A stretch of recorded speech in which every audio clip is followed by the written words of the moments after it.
Бауш, јас ти благодарам што ја прифати мојата покана или повеќето интервјуа, изјави за вести или кога си гостувал кај мене во емисии ни биле на тема инфлација пред година и половина. Твојата предпоставка беше дека ќе има ценовна стабилизација на крајот на 2026 година.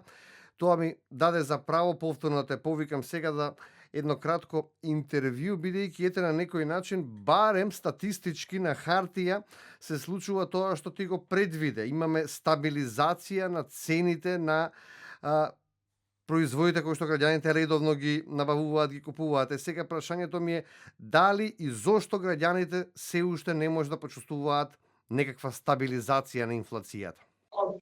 Добро, така се. Најважно една работа треба да објасниме. Значи, добро предвидовме дека ќе имаме некоја опоравување на економијата и на показателите ќе се вратат во некоја стабилизација.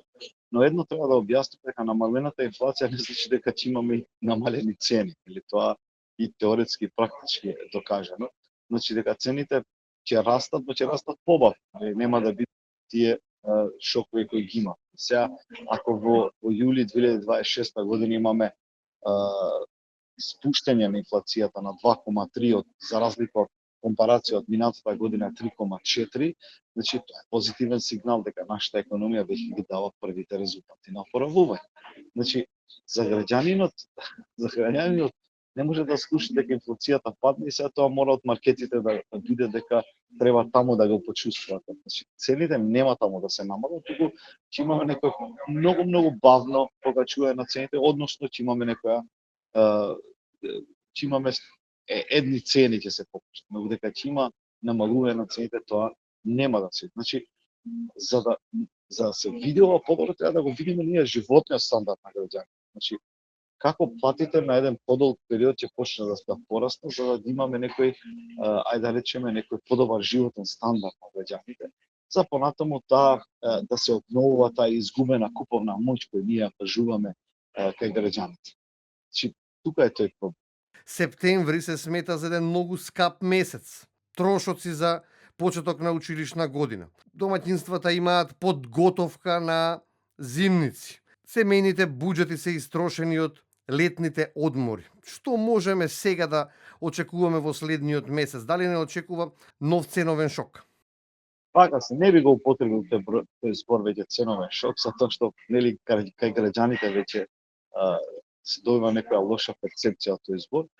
Значи може секторски да видиме да имаме некој вид на покачување на цени. Речеме на училишен прибор или не знам на облека, на припрема за одење на настава или она убаво што го кажа, нели поминуваме по една фаза на годишни одмори и сега некоја рекуперација на враќање на работа и така натаму. Но еве да речеме интересно, ја ги видов статистиките за јули месец, имаме намалување на некои одредени производи, значи на пијалоци, на храна, на 1,1% на месечно ниво, намалување.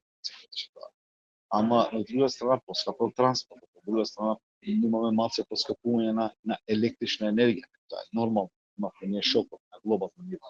Но дека би очекувал некој нов инфлацијски бран, не може да речем. Би имале некој вид на покачување, на некој секторски покачување.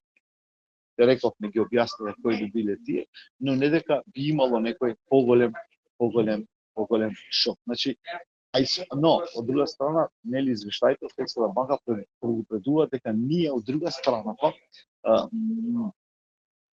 мора некако да видиме предпазливи на тие синџири на снабдување. Значи, зашто тие можат кај нас да направат некој инфлацијски притисок во нашата држава, што беше сведоци оваа година дека тоа не се случи.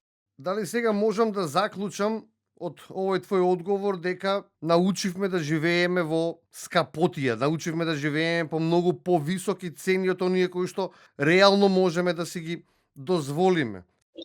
Види, урамнотежување дека ние се адаптираме на нов животен стандард, на покачени цени, на некоја нова реалност, значи тука е она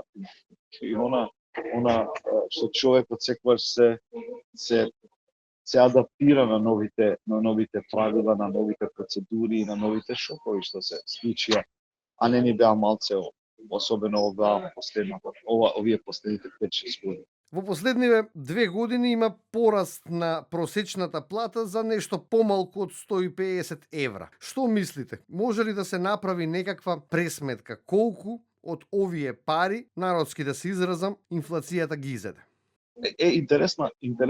Интересни статистички податоци има. Например, ако видиме, ги земам малце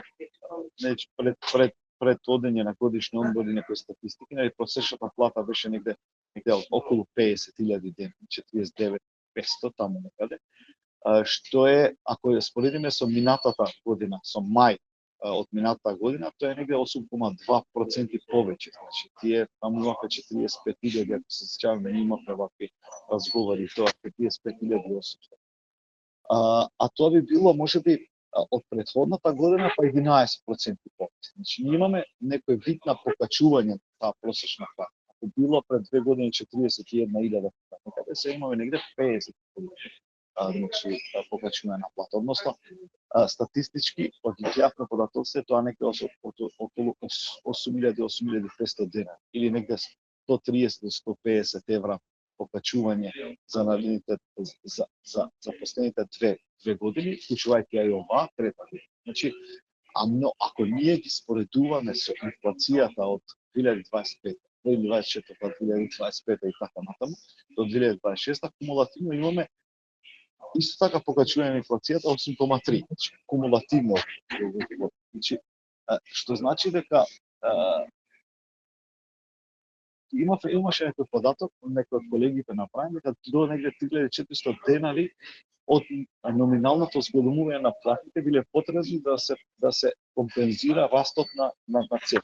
Тоа значи дека ние би имале некој вид на добра вест е што имаме покачување на платите, значи тука тоа треба да го кажеме, но дека инфлацијата ја изеде таа плата, да ја изеде. Значи, но да направиме една споредба, значи имавме покачување на инфлацијата, имавме покачување на просечната плата, што значи дека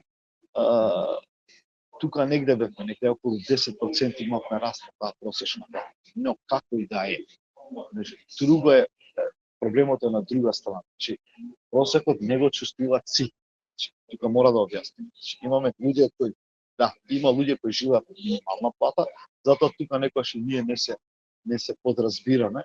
Значи, имам човек што има работа кој зима 30-35.000 денари, има сосема поинаква реалност од некој кој има плата од 70 до 80.000 денари, нели? Ова намерно го зборувам заради тоа што компарација натаму правиме со потрошувачката кошничка. Да. Но намерно го правам затоа што понатаму има социјален показател на потрошувачка кошничка кој го прави синдикалците, значи тука е тој проблем. Значи мора тоа да се види на друг начин. Затоа се креираат тие макроекономски политики. Треба да се види. Можете да ја оцените куповната моќ на граѓаните? Вака се, ние нели имавме ентузијастички и се покажуваше дека ќе направат плата, ќе направи нивна потрошувачка кошничка, така, приемна јавија, и дека тоа е добар моменту, и дека во таа потрошувачка кошничка тој параметар би се користил како показател во, ајде да речеме, во понатамошните макроекономски политики, односно кон креирање на буџет и така натаму. Што беше многу добра вест. Но како и да е, ние ако сега ја гледаме оваа потрошувачка кошничка која ја прави синдикалците која ја прават, значи, иако методолошки кажено мора да бидам коректен, значи треба да внимаваме дека индивидуалната просечна плата со семејната синдикална кошничка не се исти категории, значи не може вака да правам споредба, но како и да е, ќе се обидам ова да го направам по прашањата кои ми го постави за животниот стандард. Значи, ако таа потрошувачка кошничка веќе изнесува над 68.000, 69.000 денари, значи негде колку е тоа 1.100 евра, значи ако имаме изнаемен стан и така натаму, тоа веќе само оди понатаму, значи а имаме просечна нето плата претходно со претходните показатели кои кажавме некаде 50.000 денари, 49.544 така некако. Значи тоа практички значи едно четиричлено семејство располага само со една просечна плата располага, тогаш би имале 72% би паднале на таа минимална просечна, се би недостигале негде 19.000 денари месечно. Така? Значи, иако уште еднаш ќе речам, не може ова да се спореди едно со друго. Влегуваме во фаза на стандард на живот, на квалитетен стандард на живот кај граѓаните, ако ја видите таа просечна, оваа синдикална кошичка, со целиот респект кој тие што ја направиле таа социјална кошичка е окей, се во ред, но ќе видите дека ние живееме под тој стандард на кој што го имат европските држави. Па мора да го кажем, затоа што гледате, тие имат некој ако тие инвестираат во образование 4,7% од нивниот GDP, некој државите од Европската унија, ние сме со 3,2%. Па потоа влегуваме во образование, во здравство и други работи. Значи стандардот на живот е колку ти инвестираш како држава во главните сектори за твоите граѓани и како ти ја чувствува таа развиеност, таа развиена економија меѓу се. Значи тука е проблем. Овде некогаш ние играме со тие бројки, нели? Добро ни инфлацијата ја намалуваме, тука сме некој со плата, но стандардот на живот останува исти. Да, како за крај сакам да ве прашам како економист дали гледате оптимизам за економијата на земјава во периодот што следи или сепак ќе останеме со оние да не бидеме груби, да кажеме и песимистички гледишта на економијата на Македонија? Ако прашате економист, секојаш црни сценарија кажува. Затоа некојаш и ние можеби претеруваме, нели така го почнав и разговорот, нели со тие што нашите предвидувања кои ги имавме до сега. И секојаш се молиме да не некојаш да грешиме, да, некојаш, но бројките се тука, нели? Таа математика е таа статистика. Значи ние велиме дека ќе имаме некој економски раст од 3,5%, иако останатите меѓународни институции одат на 3%. Значи Но последните изјави на властите велат дека сме трета економија по раст на бруто домашен производ, прва економија по раст на плата, има инфраструктурен бум, се градат капитални инвестиции, се привлекуваат странски инвеститори. Барем заедно сме го зборувале неколку пати, нели? Не можеме со 3% економски раст да имаме годишно, да имаме некој економски бум. Ние имавме кризи, но ние не видовме ни една можност како да излеземе од тие кризи и како да излеземе подобри од таа криза. И да научиме, но битното е да најдеме можност. Нели, сегде имаше криза, како мала држава, флексибилна економија, можевме да најдеме добри можности да инвестираме, па да можеме понатаму да излеземе подобри. Имаме такви држави во Европа, Естонија, Латвија, Летонија и така натаму. Држави кои од кризи изведува многу маестрални потези на кои што стратешки направија добар квалитет на живот на граѓаните. Значи не е нешто дека ние може нешто ново да измислиме. Треба да се базираме на тие клучни стратешки показатели кои ги имаме. И тоа што го кажа трета економија, пета економија, минимални плати така натаму. Да, тие се статистички бројки, но реалноста, квалитетот на живот, фала Богу, ние веќе имаме тие такви показатели кои кажуваат нашиот квалитетен живот во споредба со останатите развиени држави, се гледа дека сме многу позитивни. Значи, дали има оптимизам во нашата економија, би требало да создава други оптимизам во државата. Ние не можеме да одиме на перцепција на оптимизам ако самите не работиме. Значи, ако ние почнуваме да инвестираме во тој животен стандард на граѓаните преку правилни инвестиции во некои сектори кај нас и да ја видиме реалноста. Друга тоа е некој друг факт. Еве, еден мал пример ќе земам. Значи, ако ние увезуваме 70% од храната што ја јадеме, а во меѓувреме не произведуваме, имаме прекрасна почва, ова можеби ќе звучи многу клише, тука е проблемот на клише, а сега веќе имаме проблем дури и со извозот на електрична енергија, затоа што сме, да не забораваме, ние сме во фазата на производување на електрична енергија со